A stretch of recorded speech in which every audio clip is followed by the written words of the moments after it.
All right, there we go.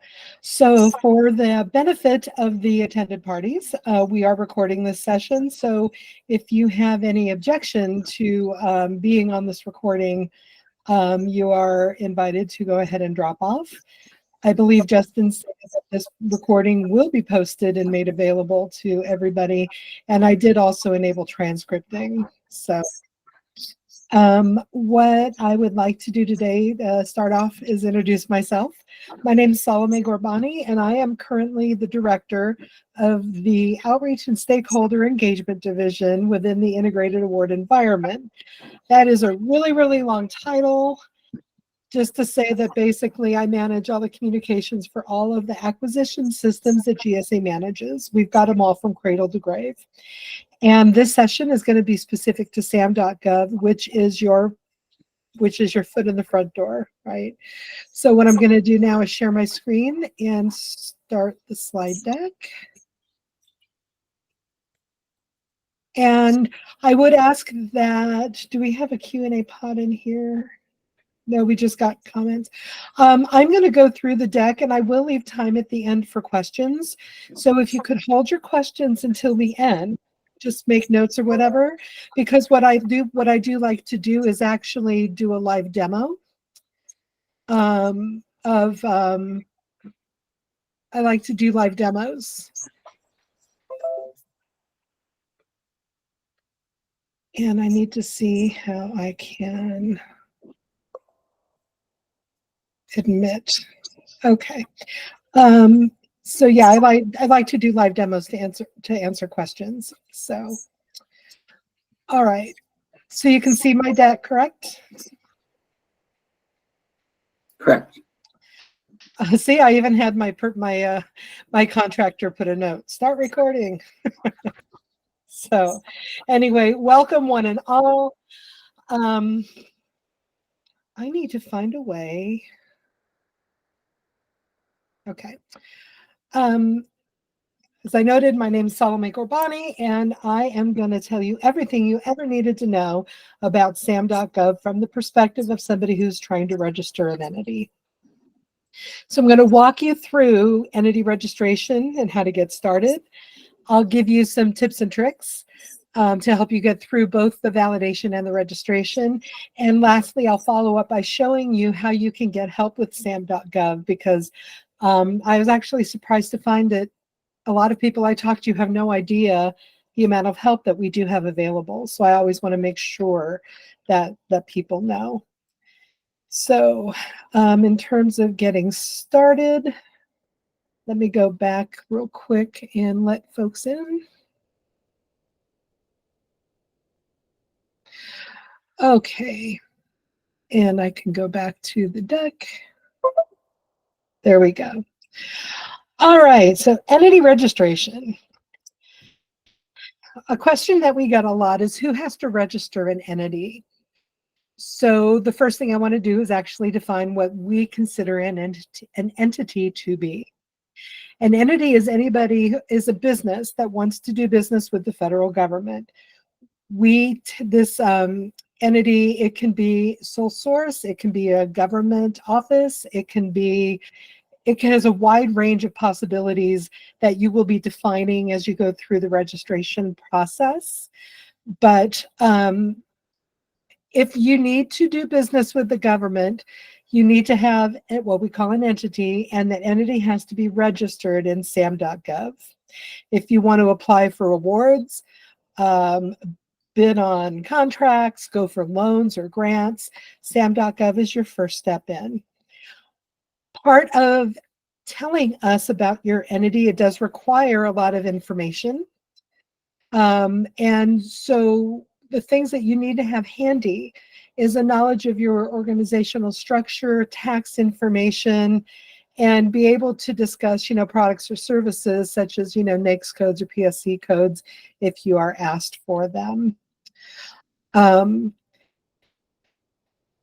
What you should do if you have not created your entity in SAM.gov, you need to figure out who's the best person to complete the registration, because they are going to be the first person who is given the role of the entity administrator, and they'll be responsible. They'll be the only ones who will be able to go in and make edits to the records and make updates to the records, and they'll also be able to assign that role to others. So whoever creates or begins this registration process should be someone you trust. And give me a moment again to let someone in.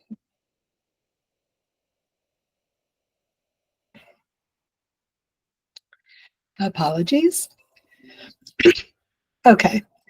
Um, Once you've created your entity record in SAM, we strongly, strongly, strongly, strongly suggest that the first action you take is to create a second entity administrator. And here's why.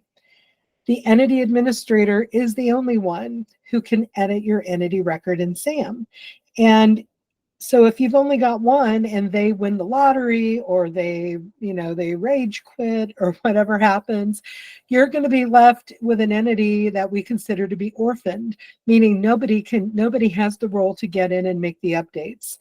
And for those of you who are unaware, SAM.gov, your entity records have to be updated every year. So what we'll end up with a lot of calls at the help desk is, oh my God, my registration expires next week and I don't have an entity administrator. And once that has happened to the point where there's nobody who has that access, it's kind of a cumbersome process to get somebody new in there. So the best way around that is, once you've got your entity record created, assign it to one or two other people. That way you've guaranteed that you're not going to lose access to that record. We do also highlight the fact that every person must have their own account. So if you have 3 people who are going to have that role of entity administrator for your entity, they each need to have their own SAM.gov user accounts. You will be getting a copy of this slide deck to have as reference material. And one thing that you'll note is we have anything that's blue and underlined is going to be clickable. And you see I hover on it or click on it, and you see it opens up the document. So in this instance, what we have is a link to provide an entity registration checklist and some other guides. And the checklist is great because it takes you through step by step each page of the registration process. And the intent is that if you go through this before you begin and make sure you have everything, then you can get through the entire process in under an hour. It's really intended to be preparatory and to make your experience in SAM a lot more efficient.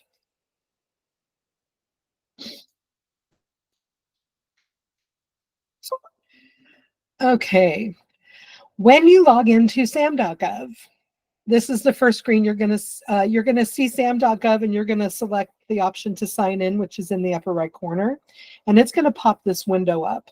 We use a third party, which ironically is also housed at GSA, but I don't run it. But it's called login.gov.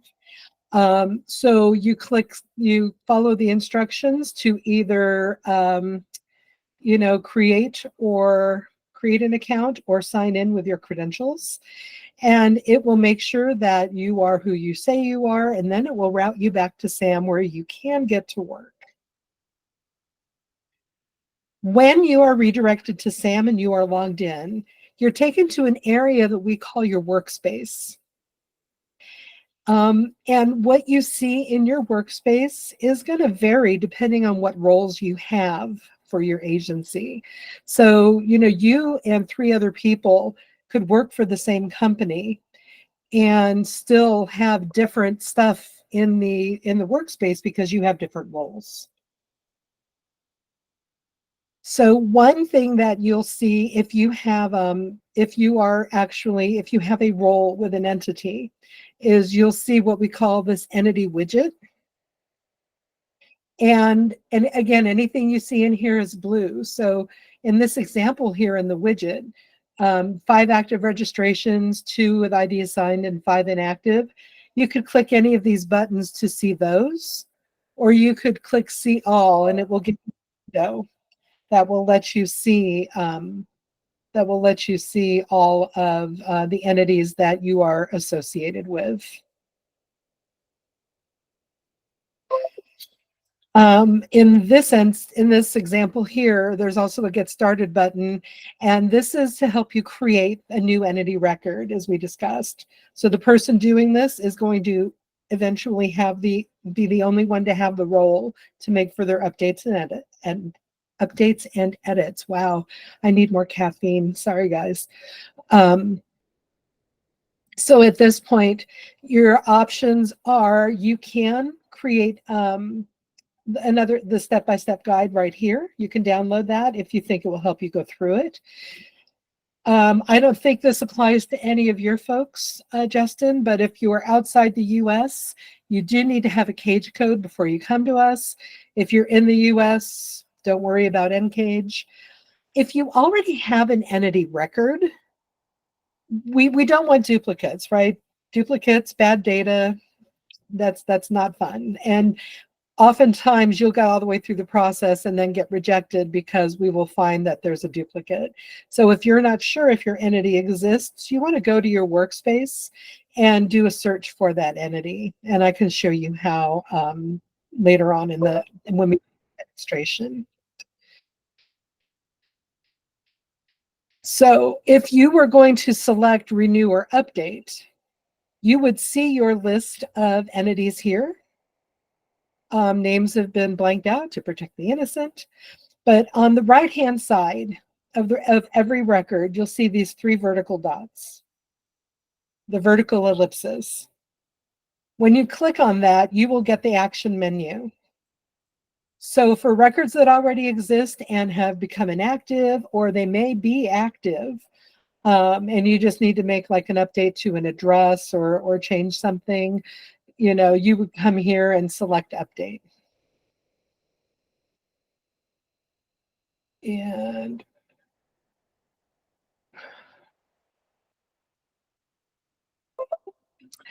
all right. When you are selecting or creating a brand new entity, we are asking some questions up front to help us help you. The more information you provide us up front, we can help guide you in terms of what type of registration you should be looking for. So, are you wanting to do business with the government? Are you trying to be a sub-awardee or other? And you'll notice that each option has a little blue question mark next to it. And again, if it's blue, it's clickable. And either hovering or clicking on this will give you the definition of what this means if you're not clear. Like if you don't know what assistance or subaward is, you click here and it will pop up clarifying language for you. The next question is, who is asking you to be in SAM? If you're doing business directly with the government, then we are asking you to be in SAM. If you are, there's a whole lot of options here.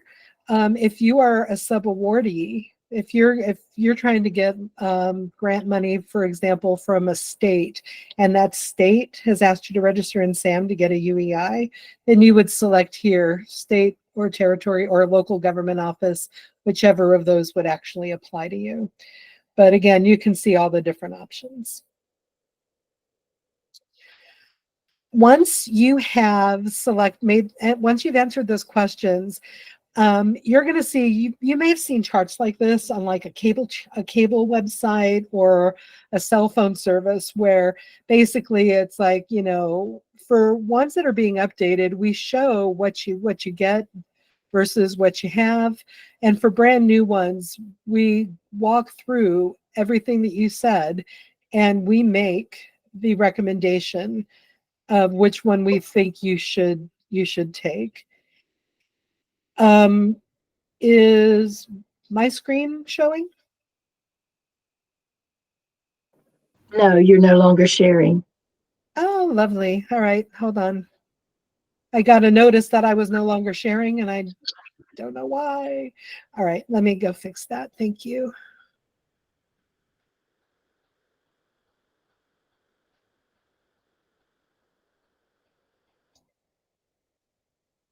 And are we back? Yes. Yes. Awesome. Thanks, guys. So, again, now we are just making a recommendation here, and we're showing you what the impact is in terms of the level of effort and what's needed for each of the options. So if you only want a UEI, then you'll then basically you're going to use it to get an award from someone else who's receiving the money. If you want to get that money directly, then you would choose the one that has that check mark. The level of effort as you move from left to right gets more and more, but partly is what's happening here is we don't want you to put in work that you don't need. So we're trying to find the best fit for you. And again, even though we're making recommendations, you are free to choose any of the options, and you would proceed by selecting the select button at the bottom of each column. Registration tip.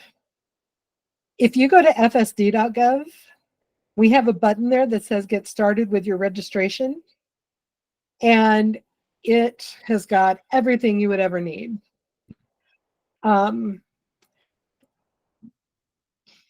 I did not, did we get the, we didn't do validation yet, did we? Give me 1 second, I'm sorry. Okay.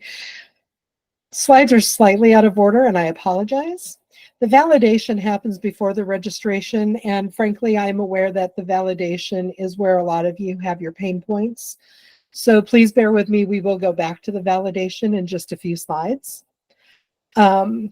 And for those of you who are not familiar with FSD.gov, since I am screen sharing, go to FSD.gov. This is not just the help desk. This is also our repository for knowledge articles. And you see here, you have a couple different options. We have one to get started with your registration. We also have one specific for validation help. So depending on which part of the process you're having difficulty with, you see that this gives you a list of videos and articles that answer all your questions on the validation and what happens afterwards, where the registration one takes you to this article that gives you links to all the different things you need to know on the registration piece.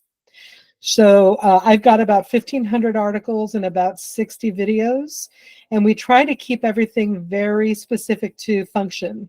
So, because we know nobody's going to sit and watch an hour-long video, right? But a video that takes 3 minutes to show you what you're looking at right now, I think, provides a lot more value. Once validation's completed and you move on to the entity registration, you're going to see these older screens appear. For those of you who have used SAM before, these will be familiar to you. We just haven't updated these to look like our new site yet. But you'll see that it will pop up and tell you the steps that you have left to complete. So, tips for registration. The people who are entity administrators on that entity account, they will get emails about registration, upcoming expirations. You'll get it at 60 days before expiration, 30 days, and then again at 15. Again, if this is a simple renewal and nothing has changed, you're probably safe in the 15 to 30-day range.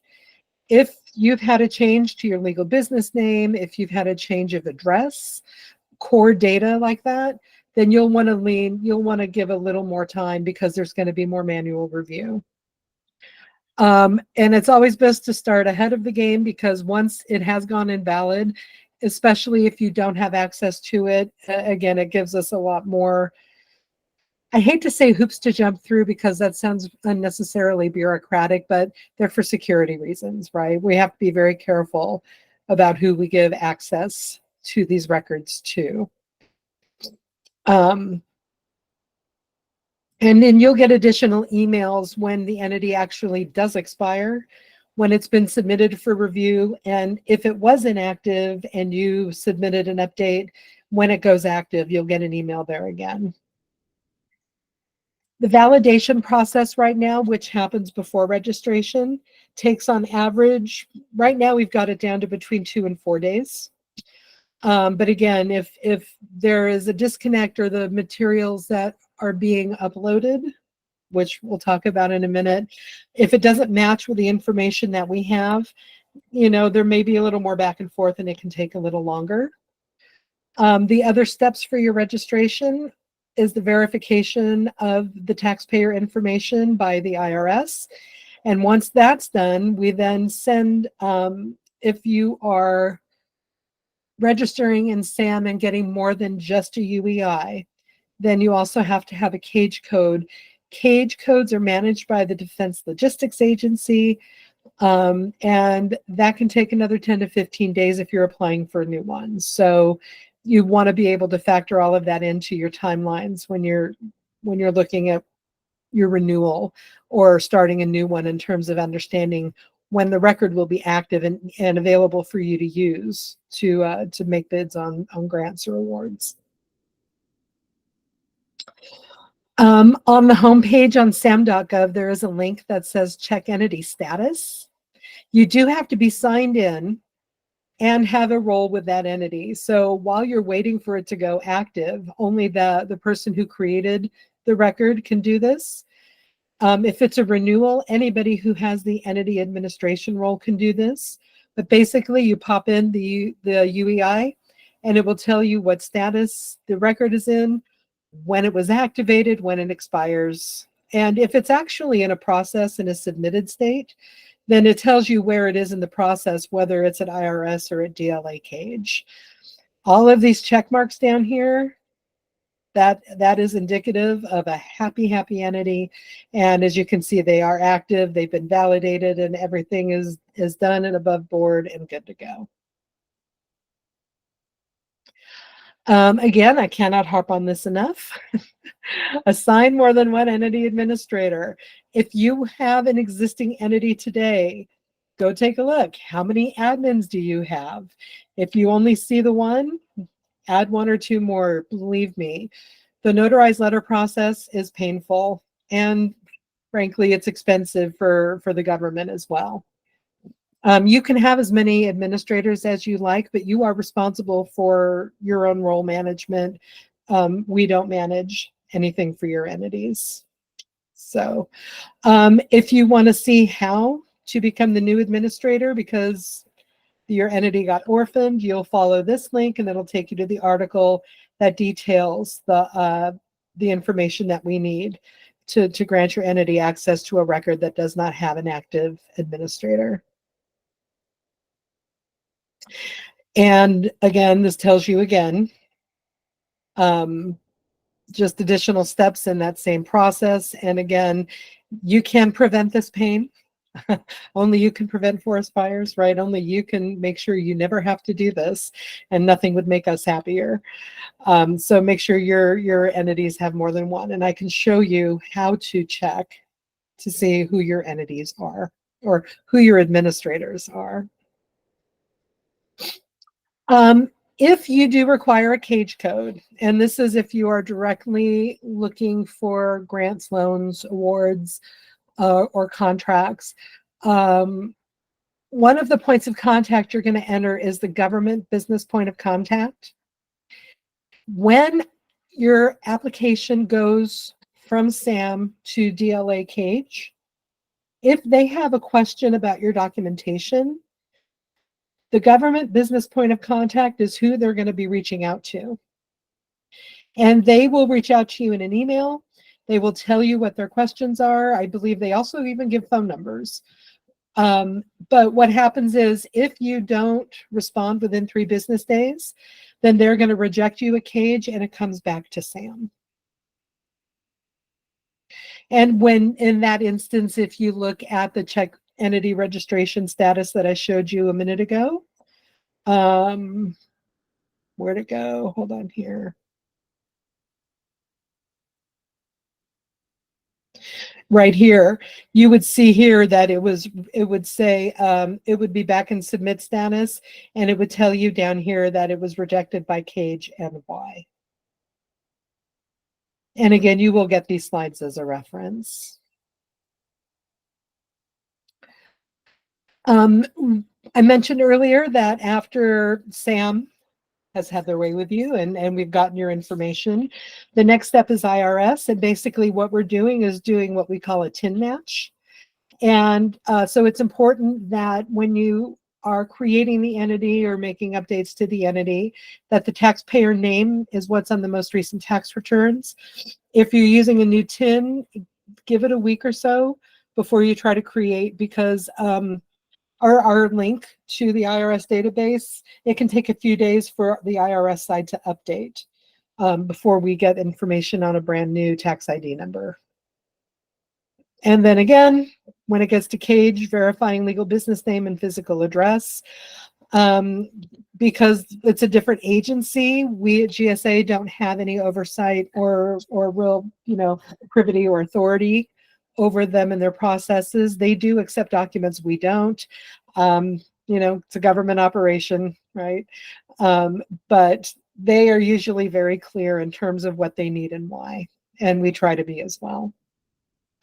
The good news is, if you are going for grants only and you state that you are not seeking grants from DoD, then you get to skip the DLA Cage code process altogether.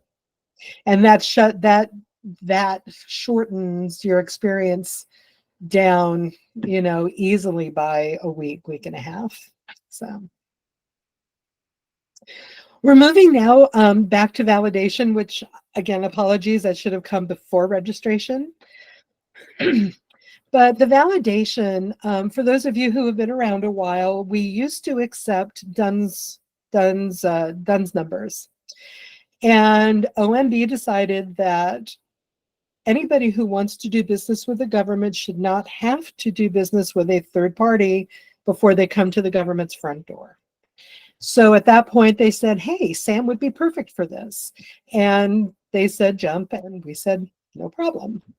So the validation is basically, we have a vendor who is looking at Secretary of State websites and other types of validating authorities to confirm the entity name and physical address and the start year all match. Those are the three things that we are looking to match. So if you are prompted to upload documentation, the documentation that we're looking for needs to be the legal business name, the physical address, and the start year that you entered into SAM when you were starting the validation process. If everything matches, it'll get approved and your record will be moved on in through the workflow. We do send emails. I have two different branches of my help desk, one that only deals with validation, and they will, when SAM asks you to upload documents, it automatically creates a help desk ticket for you that gets routed to the right team. And they will respond to you through that help desk ticket. So you'll get an email that'll come from, I think it's fsd@gsa.gov. Basically, they will reach out with questions or let you know, hey, do you have a different document with the name and the start year? The address is fine. And again, the knowledge articles that I pointed out before have this information in much greater detail, including a list of documents that are acceptable and for what they are acceptable. That looks just like this. Excuse me. So this gives you an example of if you are using a certificate of formation and it's stamped as filed with an authority such as Secretary of State. It does not have to be less than 5 years old, and it's fine for both of these things. We need a start year or start of incorporation. We call it date of incorporation, but the start year applies as well if you're not incorporated. And then again, is it fine for legal business name and physical address? Screenshots of, I've had people send me screenshots of their entity in SAM, and I'm sorry, but that does not work. That's circular logic, and I get yelled at for things like that. So what you'll notice in common for these documents is that they are coming from another source that has validated that name and address.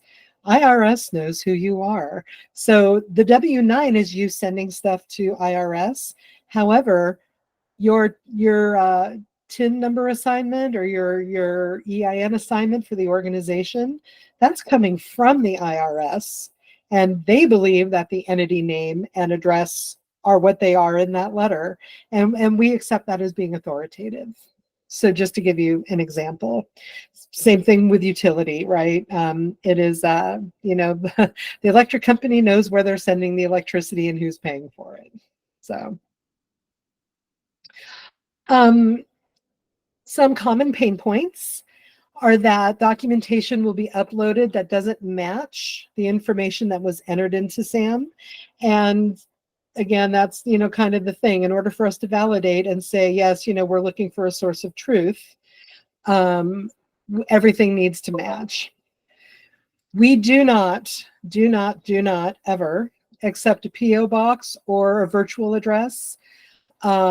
I don't know if you're familiar with virtual addresses. There are companies that will have a suite, or a lot of times it'll just be a warehouse, and it'll be, your company entity number 1 is suite 100, entity number 2 is suite 125, but they've all got the same core address. We can't take those. It actually has to be brick and mortar physical address. The good news is, while your SAM registration requires an annual renewal, validation does not. So when you come back into SAM after, a year to do your annual update, if your information has not changed, you're going to skip validation altogether and go straight to the core pages in SAM for entities where you're, doing your tax information and reps and certs and all that fun stuff. Your entity's ID is forever. So if your entity goes inactive and 10 years later you come back and you want to renew it, you are still going to have that same unique entity ID. That will never change.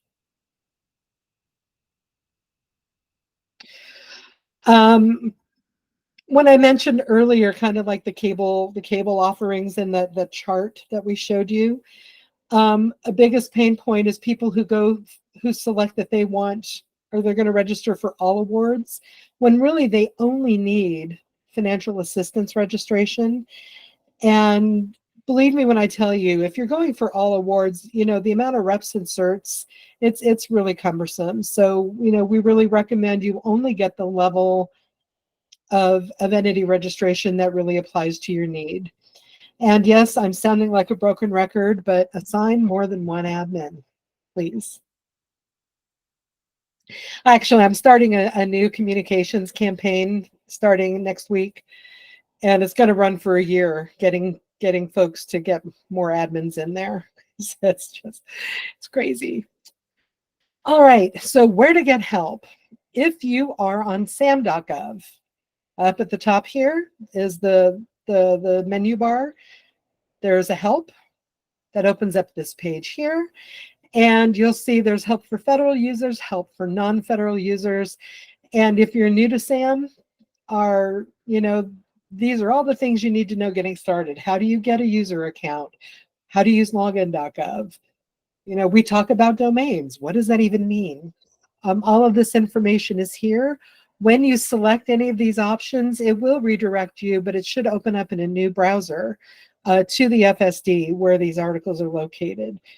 Good news is we are getting ready to actually integrate these into the page, so you won't get a new tab or be redirected away.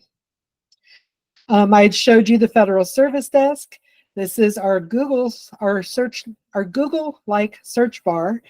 And I'm happy to show you some examples of how that works as well, but it's pretty straightforward. You do not need to sign in to use it. You get the validation help. We've broken down the top topics here, and then you can search on any topic to also get the information that is available. Whoops. And if you prefer videos, our knowledge articles are broken down step by step and have screenshots, which is awesome. But if you prefer videos, you can just type in entity video and it will come back with all the videos that are just related to your entity. There's the button for validation help I showed you earlier. And the key things to have access to if you're getting started registering your first entity. And please note, we do have an option here for state and local entities. And I believe being schools that you would fall under that. Justin, you can correct me if I'm wrong.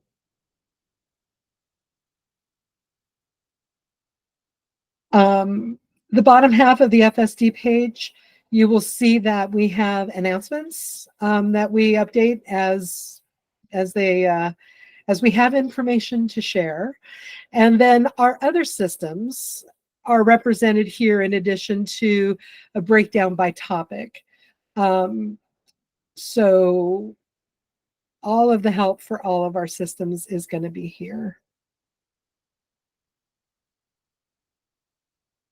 And if you still need help, if the information we've provided just doesn't help you stick the landing, then at that point, you are welcome to create a ticket.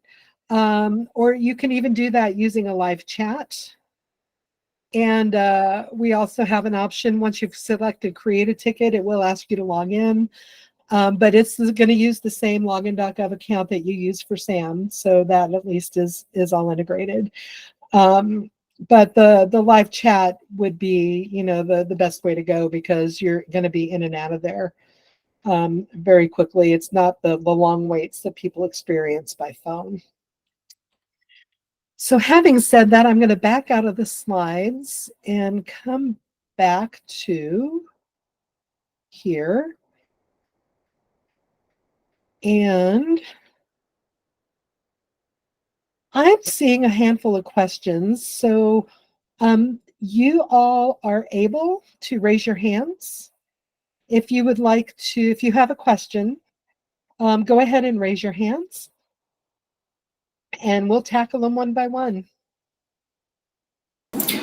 Maybe we can start. We have two similar questions in the chat. I think they're asking kind of the same thing, which is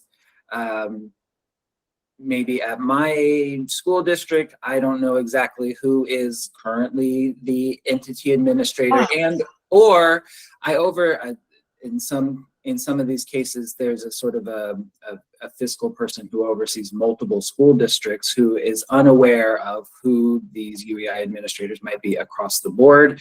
How could those people go about finding that information? That is an excellent question, and I promised you a demo, and a demo you shall have.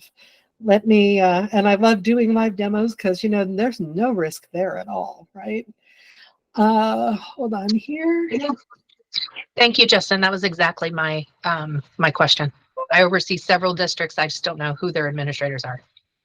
Can you see me on the SAM site? Yes. Okay.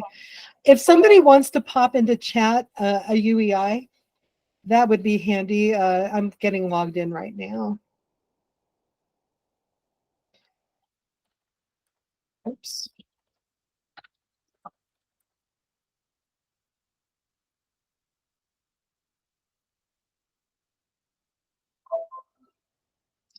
All right, so I'm logged in, and I'm logged in because in the upper right corner, you see the option to sign out. So obviously that by extension means that I am signed in. And you'll see I'm in my workspace, and in my workspace, I have widgets. What you want to look for is the widget that says user directory. When you select that was ugly. That should not have happened. Here we go. Now, keep in mind, I'm coming in as a government user, so you are going to be limited to just seeing your own UEI. Justin, did somebody pop a UEI in the chat? Yeah, I gave you one. Okay, can you just read it to me here? Sure. NJSZ M4TL9AN7.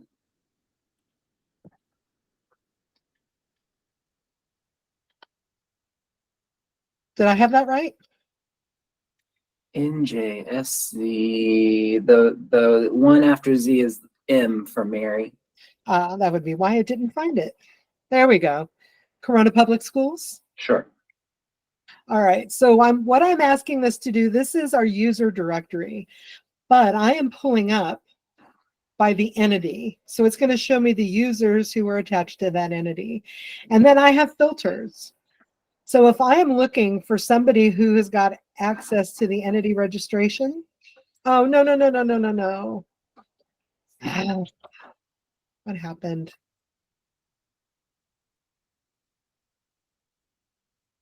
I should have done that after. I can still hear you. Yeah. No, I know you can hear me. I did this in the wrong sequence and the screen refreshed and I lost the UEI. I'm going to pop back in and grab it out of chat. Hold on here. And Jay, I do see your hand up. We'll get there in just a moment. Okay. So I'm going to pull up first thing I'm going to do is pull up the entity, and it is going to return anybody who has a role in SAM.gov for that entity. And you'll see we have two individuals here. If you're in a situation where you got just hundreds of names, you can then filter by the entity registration domain or pick the role you're looking for. But conversely, what you can do is select actions and say view access. And in this example, we see that Karen is the entity registration administrator for the Corona Public Schools. And this is what I'm talking about here. You'll see that, we see that she is an entity registration administrator. What I'm curious to see is if the other person is as well. And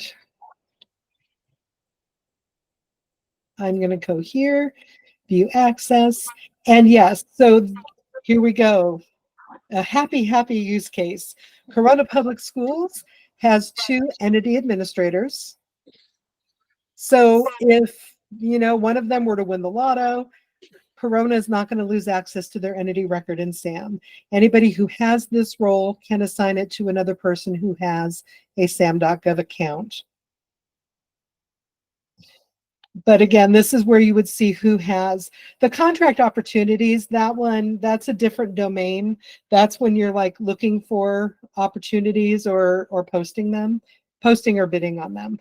But the entity registration is the one that you're looking for that helps here. And you can actually even drill down and see the permissions that this individual has.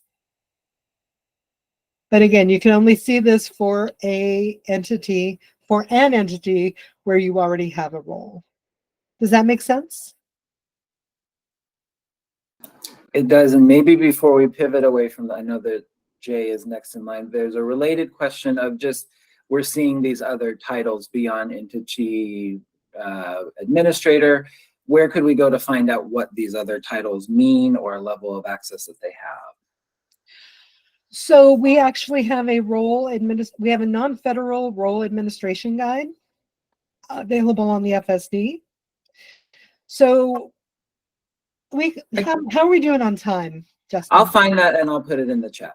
Okay, because I can give a C-Spot run explanation. I mentioned earlier a thing called domains. And what we're talking about is we used to have a bunch of different systems. And these are all the ones that we have decommissioned and brought into SAM. So when we talk about domains, we're basically referring to what used to be an old system. So contract opportunities as a domain used to be FedBizOps or FBO.gov. Contract data, that used to be FPDS.gov, the reporting capability. That is now here. We used to have WDOL.gov, which is where all the wage determinations are listed. That is now the wage determinations domain. And so when you go to that domain, you can look for that specific information. So when you see these other roles, The one that you care about is going to be under entity information. Entity information. Then you're looking for the administrator. That's basically what you're looking for in terms of being able to give others roles. And also, let me go back here. I think there is also a request a role area where you go in here and you can request roles under. You can never request an administrator role, but if you have somebody who needs to be a viewer or any of the other roles we have available, you can tell that user, create your SAM account, go to request a role, and select the role that you want, and that request will come up and you'll get notifications in your workspace, those of you who are admins, asking you to go in and approve those roles. And at that point, you can assess, does this person need the role, which permissions are appropriate, and so on. So that's my nickel tour of roles and domains.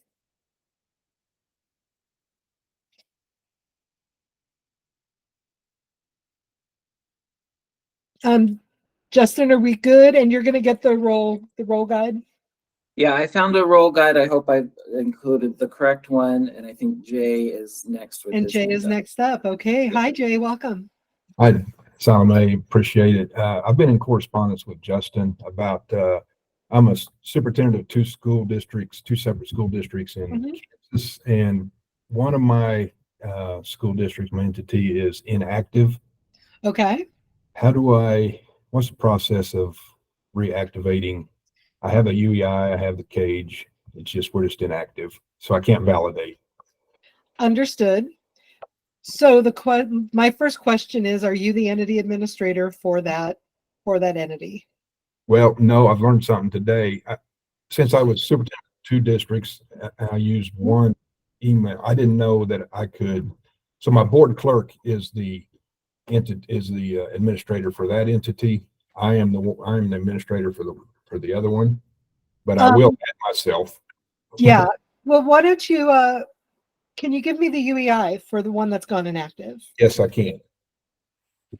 It is T is in Tom 8, P is in Paul E, M is in Mary, B is in boy, G.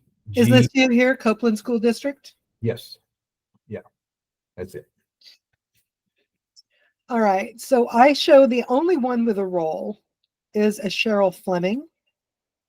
And this individual is who has the entity administration role. Yes, and there's an issue with that. We have updated. She was my board clerk. She's left the district. My new board clerk 3 years ago, had registered to be the administrator. Yeah. So that she doesn't show up, but she does. Her email does work. So I don't know what's going on, but okay. So the thing that the dead horse that I've kind of been beating throughout the presentation is unfortunately the situation that you were in that what we need to be able to validate who you are and that you are affiliated with this entity so that we can give somebody else the role. I will find the knowledge article and post it in chat in just a moment. But it gives you the steps to go through. My recommendation would be once you have access, once you've got access back to the entity, you go in and remove the role from the individual who's no longer with you. Even though they don't have access to their email anymore, it's, just I've heard it referred to as technological hygiene. okay. So hold on here. And kind of a second question, since I'm the superintendent of two districts and I use the same email, can I have the same email on two separate entities? Absolutely. You can manage as many entities as you need to. Okay. With one. What'll happen is when you look in SAM on, here's the knowledge article. I just put it in the chat. What'll happen is if you were to log in to SAM and look at your own user profile and your roles, you would see all the roles you have, and and if you've got multiple entities, you'll see all of them. It's all UEI. It's broken down by UEIs. You can filter by UEI. Once you're up and running, it's gotten, I think, pretty robust and easy. I hope Mina would agree. So Jay, are you good? I think so. Yeah. All right. And if you come up with another question, you can pop your hand back up. But I've got a queue forming, so let's go ahead and hear from Leanne. Leanne, you are muted. Okay. First of all, thank you so much for doing this, because I can say out there to everyone, do not let it go inactive. I was a new superintendent last year, and it was an act of Congress to get it fixed. So thank you for doing this and helping us understand. I own the help desk, and I am trying. Now the help desk, they did well. Okay. They did well. So, but I mean, it was just a lot, all those verification things, and when did we get established? It was a lot. So thank you so much. But my question is, so I went to get into mine the other day, and that's part of the reason I made sure I was on here too. And the same problem I had before, I couldn't get the email to verify. Once we did all the verification of when we were established and all that, which was a lot of background work to do, it would still couldn't go through. And I think I finally got it to go through by using a personal email, got it set up. It was all fine. Well, now it's wanting me to redo my password or something. So it's sending a verification to my email, and I'm not getting it. Well, but I can't get into it to change my email so that I can get it to fix it. Does that make sense? Not at all. I never get the code that it sends. Never. And that was the one-time password. Yes, that. Okay. So please open a ticket with the FSD. We have noticed we're trying to work with folks. That's actually a great pain point to bring up, and I need to add to this deck. We have two spots in the entity registration process where we send you a one-time code to validate. And the first time is when we send it when you're doing the page for the IRS TIN matching, because you are giving your approval and your authorization for us to get your information from IRS. And then the second time is when you go to submit. So what's happening is there's a button, and it says, we're going to send you a one-time password, and you click OK. And then it's supposed to send an email to the email address that you logged in with, which will have a code in it. You pop that code in, and you go on your way. We have two buckets of issues that we fall into on this one. All of the analysis and troubleshooting we've done, we are sending them. So the problem is you are not getting them.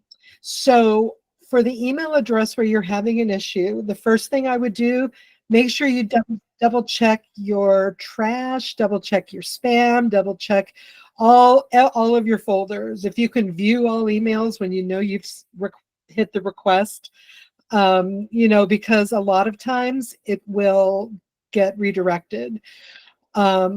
The other option is, if you're certain it's not showing up in any of your mailboxes, your next step is to go to your IT and say, because a lot of, it's that fine balance between security and accessibility at the end of the day. And a lot of times, there's whitelisting involved, and you guys may be blocking our traffic, or it may be coming and thinking it's spam or something along those lines. But your IT, I'm assuming it's your school email that was getting blocked. Yes, and we've done all of that. And last year when I tried to get us active again, nothing worked. So finally I got through with your help desk help and me using a different email. So at this point, I just want to be able to change my email again, because I know it's not going to work. And so I need to change my email, but I can't do that because I can't get in to change my email. So go ahead and open up an FSD ticket and let them know that you are having a problem with the one-time password and what you're trying to do, and make sure that they escalate it to the technicians, because they should be able to help you get through. Okay. Okay. This is a known thing. And unfortunately it's beyond our control. We're sending it. So we'll do what we can to try to help, and we can even get on coordinated calls with your IT to try to sort it out. We can get the technical information for your folks to look for. But we don't get a kickback when it gets rejected. So Well, my way that I found around it is just use an email that's not, as filtered, because we tried and tried. I mean, it took months last year. The other thing is, it was prompting me to do a new password, but I want to make sure that we stay active. So how often does it require us to do you things? should not be getting requests for new password. Once you're set up with login.gov, the password's the password. So and then yeah. it wanted to send a one-time code to let me get in, and I can't get it. I know I'm not going to get it because I tried it several times, and last year it was the same problem. These can all be tied together into the same FSD ticket, and we'll get our developers to get you through. Okay, thank you. And if you have any problems, you can reach me through Justin. And like I said, I own the help desk. So. Okay. Well, they did a great job. They finally got me through after a bazillion calls, but they were always very patient and helpful. So thank you. My pleasure. Thanks, Leanne. I think Renee was next.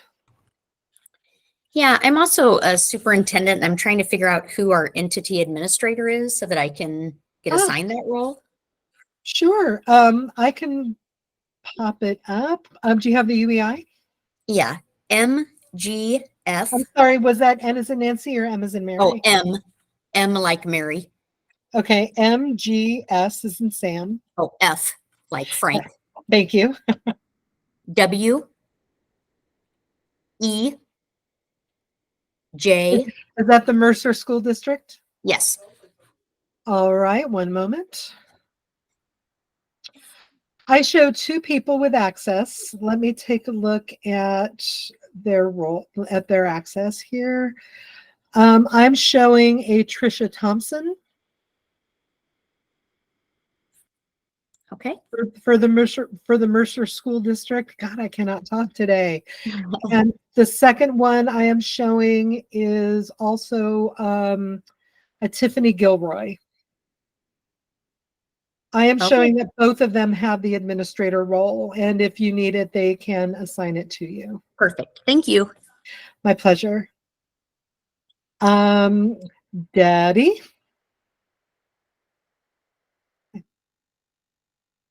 Debbie, you're muted.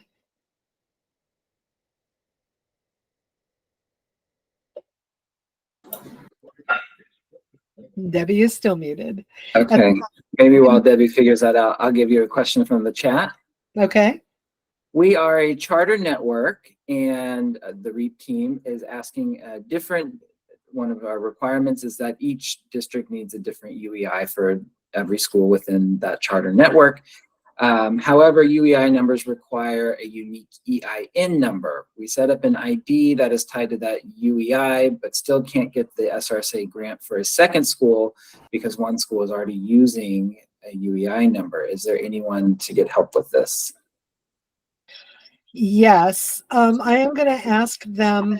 So when we did the transition, everything has a story, right? When we initially did the transition from DUNS to UEI, we discovered some use cases of which we were not aware. This falls under that, and I stood up a strike team, my STAR squad.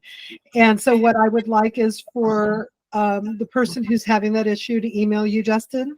If you get me the information, I will get it to my STAR squad. We'll create the ticket for you and get our get my smart people who are smarter than get them to reach out to you and work through the issue. Damon, hopefully you're still here and got that. And it looks like Debbie has found the microphone button. Yes, can you hear me? I can. Hello. Okay, good. I'm not very smart about this stuff, but my question is, I was having the same problem with my email. And of course, my email is my ID, but our email addresses have changed. So I still have the old email as my ID, but I'm not getting the new emails through for the one-time passcode. Good news is we have an article for that. Yay. Give me 1 second here and let me find it for you. So there is kind of a disconnect right now that we are working to address because login.gov allows multiple email addresses, but SAM does not. So I actually have an article on what to do if my company email address changes. Okay, thank you. That will walk you through getting things back in sync. And if you run into issues, it should guide you to whom you need to reach out. Just so you know, I mean, like I said, I own the knowledge articles. I own all the help materials. I just recently became a director, but I've owned a lot of this content for the last several years. And if it doesn't help you stick the landing, I want to know so that I can make it better. Okay. Can you put that up again? I missed it when. Oh, it's in the chat here. There we go. It's I don't know if you see the chat in this video call. At the bottom, there is a, where is yes, I got it. Bottom corner. Yeah. Okay. Thank you very much. My pleasure. Okay, this might be an easy one from the chat. Does our cage code renew with UEI renewal, or do we need to renew our cage code separately and every year? My favorite answer as a project manager is it depends. Basically, again, once you get a UEI, that UEI is always your UEI. That UEI is always married to cage. As long as your legal business name and physical address do not change, those will not have to be updated again. What will be refreshed is you're going to renew your entity registration in SAM, and it's going to double check and make sure that, Cage DLA still has the correct information. But most renewals complete. If there's no changes, they complete within 3 or 4 days. It's usually a pretty quick turnaround. Great. I think that's I see Mina's question. I'm looking at that entity now. Give me just a second. And Mina, that's San Benito. The only person I show having access is Jennifer Logue. And if you are not able to see it, you may not have a role with that entity. And that's something you'll need to correct with Jennifer.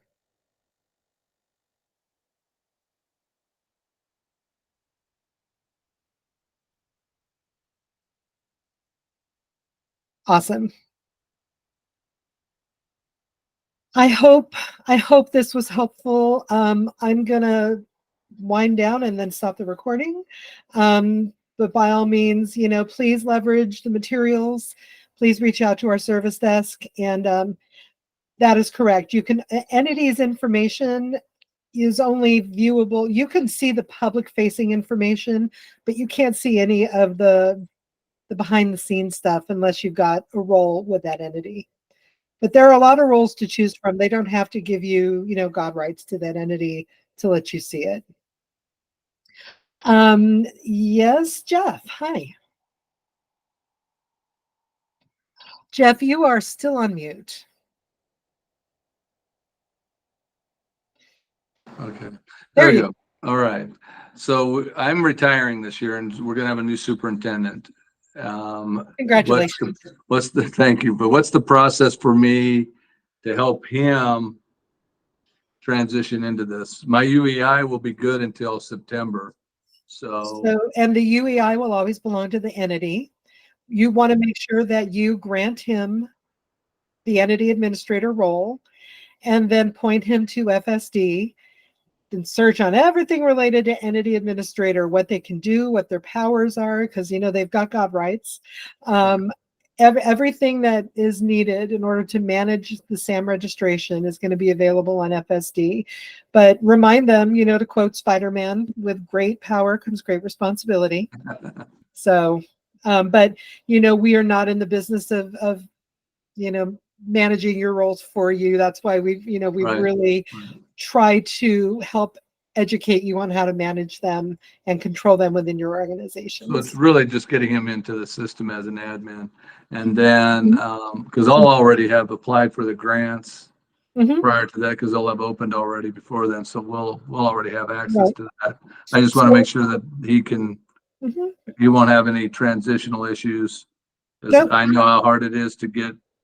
your Anybody entity who has going. the entity administrator role can do the renewal when the time Perfect, comes. perfect. I will do that then. Haven't Thank had, you. just to suggest he start earlier rather than later, Yeah. just to cover his own butt. But yeah, Awesome. Thank you. my pleasure. And I've stopped the recording.